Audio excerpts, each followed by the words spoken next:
Good, what's good? So I was going to come out here and shoot some hoops, but as you can see, the court's a little wet. It's all good though. But I wanted to get this video in. Where's my light? There we go. um, Basically, where I leave off at Comfort Sniffs Part 1. So I was saying before that the sniffs of the clothes from my grandmother's house, because they were washed with a certain detergent, so it would give me the comforts, peacefulness when I went home to the BS and all the crap with my stepdad. So from kindergarten to about 4th grade, we lived in an apartment in Springfield, and then we went to West Springfield, and that's when I started middle school, or no, more so like 5th grade, and then went on to 7th and 8th grade. So during that time, we couldn't have any pets in the apartment, and my mother, she's terrified of dogs.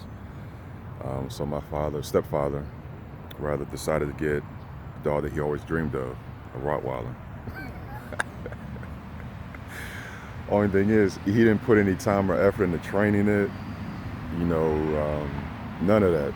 When he would work his shifts, he pretty much just left it in the kitchen, and we could close the kitchen doors, or little slide doors, or whatever you want to call them, and he would just constantly scratch on the door, on the freaking on the door. So we would just let him out and do our thing. It was like, I had a fear. I didn't really have a fear of animals or dogs, but my mother did, so that really didn't transfer into me. But it was just an uncomfortable situation knowing that my mother hated dogs, and that stemmed from early in her youth. I don't know if she was ever attacked or anything, but anyway, so having to deal with that for a number of months, or maybe a year or so with the first dog, just being very uncomfortable. And he purposely put my mother in that uncomfortable situation, knowing that she didn't like dogs, knowing that she had a fear of dogs, and he still didn't care. But that's just how it goes. So moved into a townhouse, I thought we were living large. That was one of the first things that I said. I was like, man, we living large. It was just a townhouse at the time. Coming from a 2-bedroom apartment to a townhouse, 2 levels, 3 bedrooms, 2.5 bathrooms. Only grandma had that, but that's grandma. So, you go to grandma's house, you get all the luxuries of stuff you don't, well, I didn't. I had the luxuries of having things that I didn't have at home, going to grandma's. So even going to the townhouse, it was more of a step up in lifestyle, I guess, because we weren't so crammed around other people in the apartment complex. I did miss some of my friends, but I made new ones. But that was the start of added stress, because now we're adding dogs into the situation, and now it's starting to rain.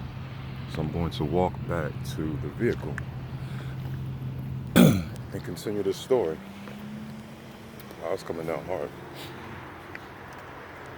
So with the dogs came nights out. There was a thing before where my stepdad would take my mom out every once in a while, show her off, go dancing, go hang out with some of his boys. But then it got to a point where it kind of stopped, and he started going out by himself. And I noticed that he would get G'd up. I mean, suit, tie, Stacy Adams, if you know what I'm talking about. And he'd go out after his shift, come home at 10 o'clock, and he'd go out. He wouldn't come back till 2, 3, I don't know, whatever time. Hold tight. But he would do his thing. It was obvious what he was doing.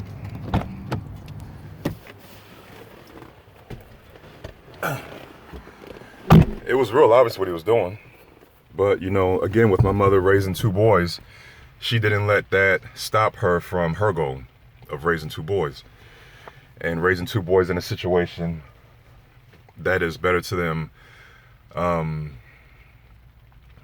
community-wise, opportunity-wise, because again, coming from Newport News, at that time, from what I experienced, what I saw, it wasn't a whole lot going on.